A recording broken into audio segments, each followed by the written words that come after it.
Welcome to the third week of this course. By the end of this week, you have completed the first course of this specialization. So let's jump in. Last week, you learned about linear regression, which predicts a number. This week, you learned about classification, where your output variable y can take on only one of a small handful of possible values instead of any number in an infinite range of numbers. It turns out that linear regression is not a good algorithm for classification problems. Let's take a look at why, and this will lead us into a different algorithm called logistic regression, which is one of the most popular and most widely used learning algorithms today. Here are some examples of classification problems. Recall the example of trying to figure out whether an email is spam. So the answer you want to output is going to be either a no or a yes. Another example would be figuring out if an online financial transaction is fraudulent. Fighting online financial fraud is something I once worked on, and it was strangely exhilarating because I knew there were forces out there trying to steal money, and my team's job was to stop them. So the problem is, given a financial transaction, can your learning algorithm figure out, is this transaction fraudulent? Such as, was this credit card stolen? Another example we've touched on before was trying to classify a tumor as malignant versus not. In each of these problems, the variable that you want to predict can only be one of two possible values, no or yes. This type of classification problem, where there are only two possible outputs, is called binary classification, where the word binary refers to there being only two possible classes or two possible categories. In these problems, I will use the terms class and category relatively interchangeably. They mean basically the same thing. By convention, we can refer to these two classes or categories in a few common ways. We often designate classes as no or yes, or sometimes equivalently false or true, or very commonly using the numbers 0 or 1, following the common convention in computer science with 0 denoting false and 1 denoting true. I'm usually going to use the numbers 0 and 1 to represent the answer y, because that will fit in most easily with the types of learning algorithms we want to implement. But when we talk about it, we'll often say no or yes, or false or true as well. One of the terminologies commonly used is to call the false or 0 class the negative class, and the true or the 1 class the positive class. For example, for spam classification, an email that is not spam may be referred to as a negative example because the output to the question of is it spam, the output is no or 0. In contrast, an email that is spam might be referred to as a positive training example because the answer to is it spam is yes or true or 1. To be clear, negative and positive do not necessarily mean bad versus good or evil versus good. It's just that negative and positive examples are used to convey the concepts of absence or 0 or false versus the presence or true or 1 of something you might be looking for, such as the absence or presence of the spamminess or the spam property of an email, or the absence of presence of fraudulent activity, or absence of presence of malignancy in a tumor. Between non-spam and spam emails, which one you call false or 0 and which one you call true or 1 is a little bit arbitrary. Often, either choice could work.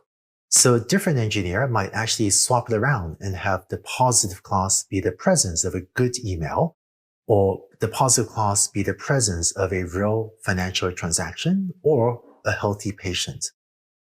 So, how do you build a classification algorithm?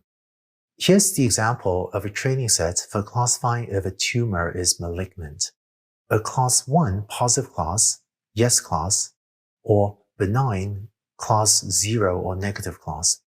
I've plotted both the tumor size on the horizontal axis as well as the label y on the vertical axis. By the way, in week 1, when we first talked about classification, this is how we previously visualized it on the number line, except that now we're calling the classes 0 and 1 and plotting them on the vertical axis. Now, one thing you could try on this training set is to apply the algorithm you already know, linear regression, and try to fit a straight line to the data. If you do that, maybe the straight line looks like this, right? And that's your f of x. Linear regression predicts not just the values 0 and 1, but all numbers between 0 and 1, or even less than 0 or greater than 1. But here, we want to predict categories. One thing you could try is to pick a threshold of, say, 0.5, so that if the model outputs a value below 0.5, then you predict y equals 0 or not malignant. And if the model outputs a number equal to or greater than 0.5, then predict y equals 1 or malignant. Notice that this threshold value 0.5 intersects the best fit straight line at this point. So if you draw this vertical line here, everything to the left ends up with a prediction of y equals 0, and everything on the right ends up with a prediction of y equals 1.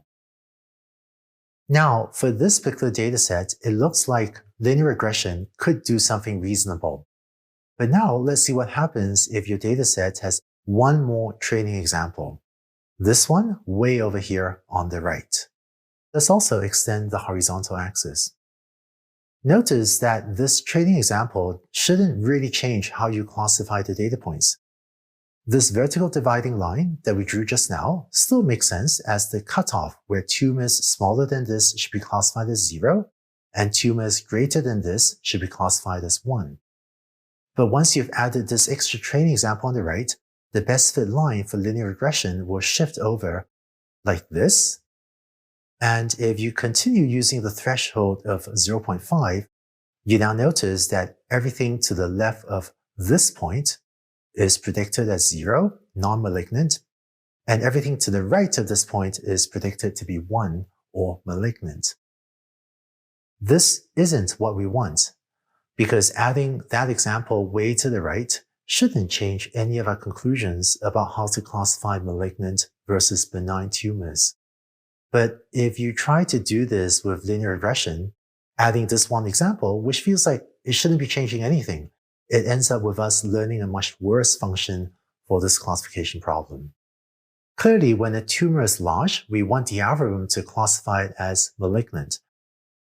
So what we just saw was linear regression causes the best fit line, when we added one more example to the right, to shift over, and thus the dividing line, also called the decision boundary, to shift over to the right. You learn more about the decision boundary in the next video. You also learn about an algorithm called logistic regression, where the output value of the outcome will always be between 0 and 1, and the algorithm will avoid these problems that we're seeing on the slide. By the way, one thing confusing about the name logistic regression is that even though it has the word regression in it, it's actually used for classification. Don't be confused by the name, which was given for historical reasons. It's actually used to solve binary classification problems where the output label y is either 0 or 1. In the upcoming optional lab, you also get to take a look at what happens when you try to use linear regression for classification. Sometimes you get lucky and it may work, but often it will not work well, which is why I don't use linear regression myself for classification. In the optional lab, you see an interactive plot that attempts to classify between two categories, and you hopefully notice how this often doesn't work very well, which is okay because that motivates the need for a different model to do classification tasks. So please check out this optional lab, and after that, we'll go on to the next video to look at logistic regression for classification.